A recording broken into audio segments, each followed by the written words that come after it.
Vision of peace के सभी दर्शकों को गिरीश मानव का प्रणाम। सावन का महीना आते ही खास तौर से उत्तरी भारत में केसरिया कपड़े पहने हुए शिव भक्तों की भीड़ नजर आनी शुरू हो जाती है।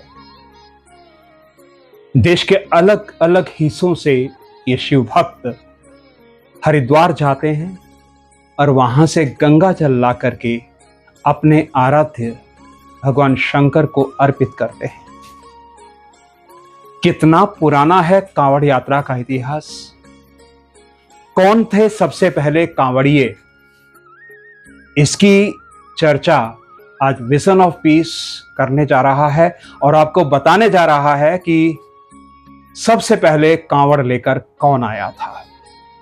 अगर हम बात करें पिछले 2 दशकों की, तो पिछले 2 दशकों में कांवड़ियों की संख्या में अभूतपूर्व वृद्धि हुई है।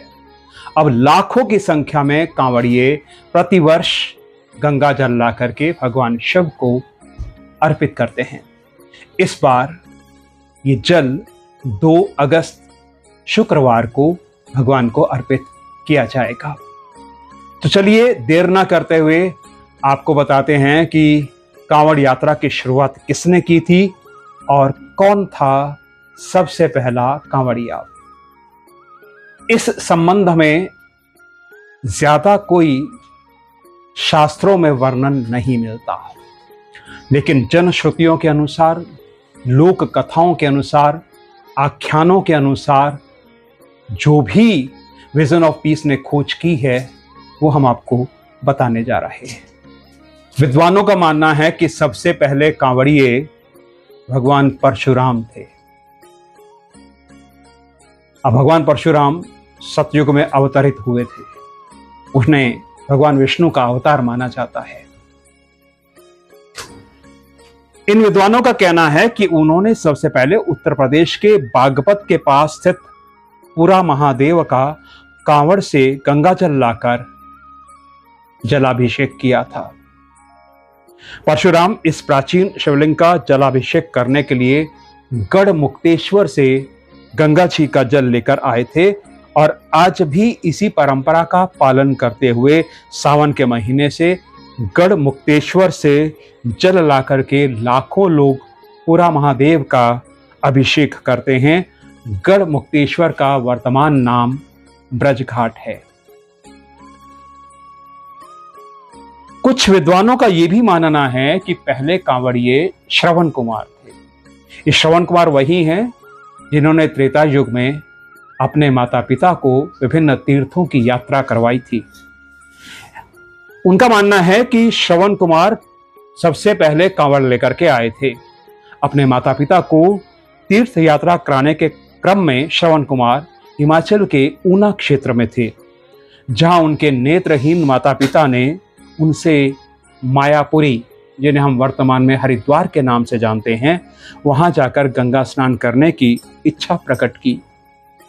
अपने माता पिता की इस इच्छा को पूरा करने के लिए श्रवण कुमार उन्हें कांवड़ में बैठाकर हरिद्वार लाए और गंगा जी में स्नान करवाया। इसके बाद वो अपने साथ गंगा जल लेकर भी गए और उस गंगा जल से भगवान शिव का अभिषेक किया। तो कुछ लोगों का मानना है कि कांवड़ यात्रा की शुरुआत यहां से हुई थी। वहीं कुछ मान्यताओं के अनुसार भगवान राम को भी कांवड़ यात्रा शुरू करने का श्रेय दिया जाता है। उन्होंने बिहार के सुल्तानगंज से कांवड़ में गंगा जल ला करके बाबा धाम में शिवलिंग का अभिषेक किया था। एक अन्य जनश्रुति के अनुसार इस परंपरा की शुरुआत रावण ने की थी। पुराणों के अनुसार कांवड़ यात्रा का संबंध समुद्र मंथन से भी है। हमने अपने पिछले वीडियो में भी आपको बताया था कि जब समुद्र मंथन में सबसे पहले हलाहल निकला तो भगवान शिव ने उसे पी लिया था, जिससे उन्हें जलन होने लगी थी। इस जलन को शांत करने के लिए सभी देवी देवताओं ने जल से उनका अभिषेक किया और जब उनके परम भक्त रावण को यह बात पता चली तो उसने भी गंगा जल ला करके भगवान शिव का उस पवित्र गंगा जल से अभिषेक किया। तो इन लोगों का यह मानना है कि इस तरह से कांवड़ यात्रा की शुरुआत करने वाला रावण था। वहीं कुछ लोग ये भी मानते हैं कि रावण से पहले चूंकि देवताओं ने भगवान शंकर का जलाभिषेक किया था और उन देवताओं ने भी गंगा जल ला करके भगवान शिव को अर्पित किया था, तो इस तरह से उनका ये मानना है कि कांवड़ यात्रा की शुरुआत देवी देवताओं ने की थी। इस तरह से विजन ऑफ पीस ने आपको ये सारी जानकारी दी। अब आपका क्या मानना है? आपको किस कथा के ऊपर सबसे ज्यादा विश्वास हुआ है? आप हमें जरूर बताना। इस वीडियो को आप ज्यादा से ज्यादा शेयर करना और इस वीडियो को लाइक भी जरूर करना, क्योंकि आपका लाइक हमें अच्छा लगता है। चैनल को सब्सक्राइब करना। धन्यवाद आप सभी का।